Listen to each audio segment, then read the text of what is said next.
Congratulations on the golf game, sir. Oh, thank you. It was a lot of fun. It's good. It's been a good time.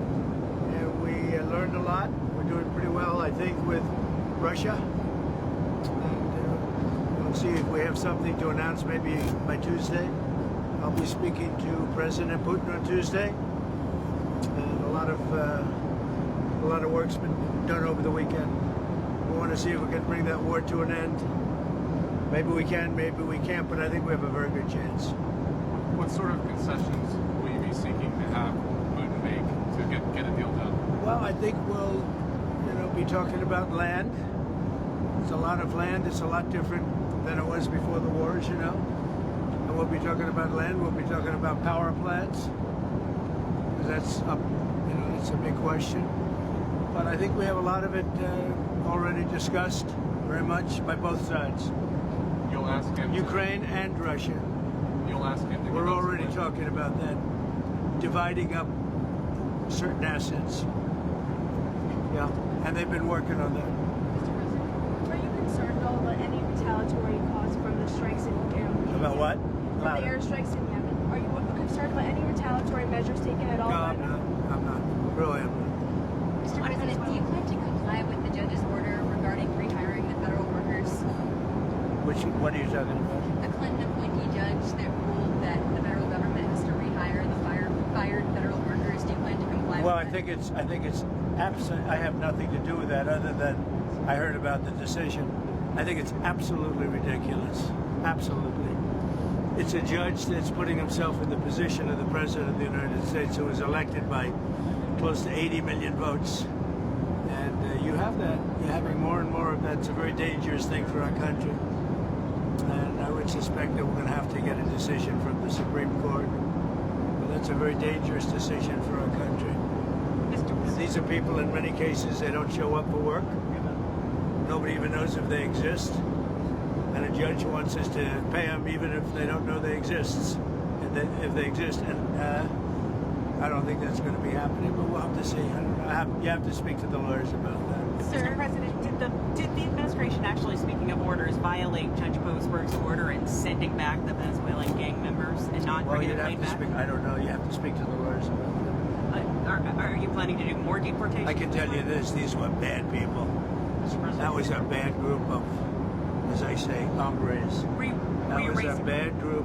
When you look at them and you look at the crimes that they've committed, you take a look. You don't get any tougher. You don't get worse than that. You understand that. So. But you'd have to ask the lawyers, yeah.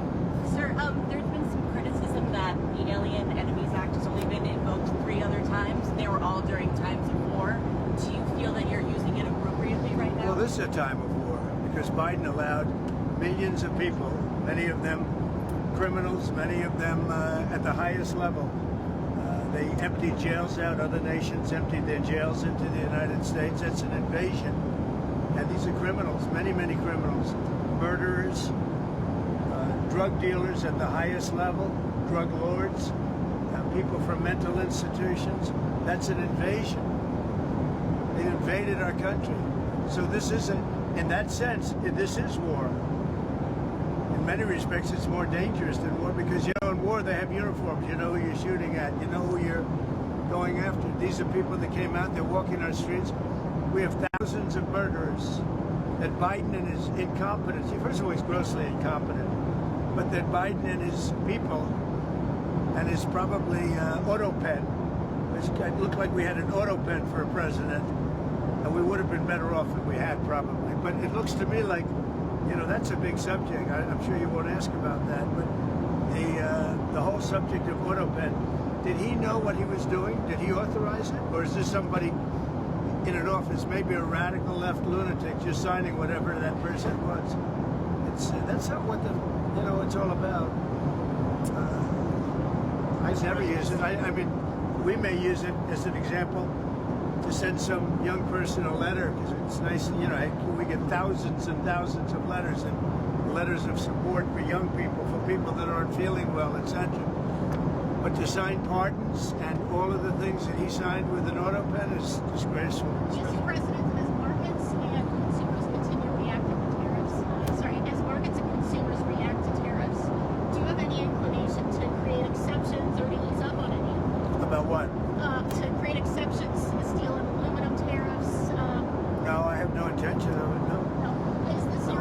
April 2nd is a liberating day for our country. We're going to be getting back some of the wealth that very, very foolish presidents gave away because they had no clue what they were doing. And April 2nd, I would have made it April 1st, but you know what April 1st is? April Fool's Day. I figured, I don't like doing it, but I made it April 2nd. But it's a liberation day for our country because we're going to be getting back a lot of the wealth that we so foolishly gave up to other countries, including friend and foe. Yes, go ahead. You've talked about the hangover from the Biden economy. Is this your economy now? Certain things are. Certainly tariffs are, which we've already taken in billions of dollars. You know, we've taken in already billions of dollars, and we haven't even really started the program other than certain areas, certain pinpointed areas, as you know. Many billions of dollars have already come into our country.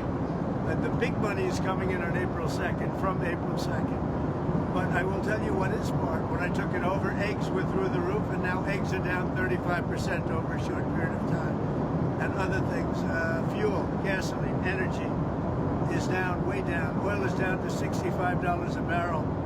It was $82 a barrel. And when energy comes down, pricing is going to come down. Prices for groceries, etc., are going to come down. So yeah, I think we're setting a good table.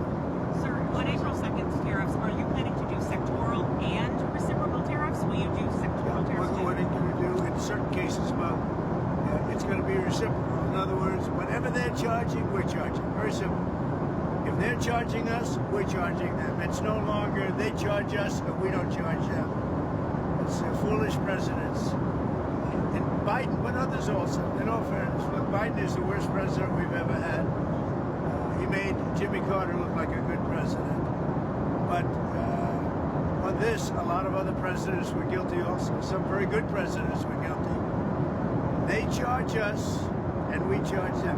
Then in addition to that, on autos, on steel, on aluminum, we're going to have some additional tariffs. Mr. President, Yeah. to follow up on the Biden autopen, are those executive orders, those pardons from the former president now null and void? Well, I think so. It's not my decision. That'll be up to a court. But I would say that they're null and void because I'm sure Biden didn't have any idea that it was taking place. And somebody was using an autopen to sign off and to give pardons to, as an example, just one example, but the J6 Unselect Committee. They gave, think of it, they gave pardons with an autopen. I don't think Biden knew anything about it. And what they did is they deleted and destroyed all of the information that took them over a year to get. And the reason they did that is because the information was very incriminating about them. Like Nancy Pelosi, it was determined conclusively that she knew about 10,000 soldiers and turned it down. And if we used 500 soldiers, you would have had no problem, let alone 10,000. The young lady that said that I grabbed these powerful young Secret Service agents by the neck, okay? You know that was a big hoax, it was a lie. And she admitted it, and they deleted everything. So, you know, what they did is criminal. I think we're about to land, everybody. Okay? Have a good time. We'll see you very soon. Are you going to the Kennedy Center tomorrow? I am. I'll see you at the Kennedy Center. You know, we have to straighten it out. It's not a good situation, like everything else in this country. Do you But we're worry going to straighten it because out. Vice President Vance was moved there a couple days ago that you may be driving? And he's doing a great job. He's doing a great job. Thank you, everybody. Thank you, Mr. President.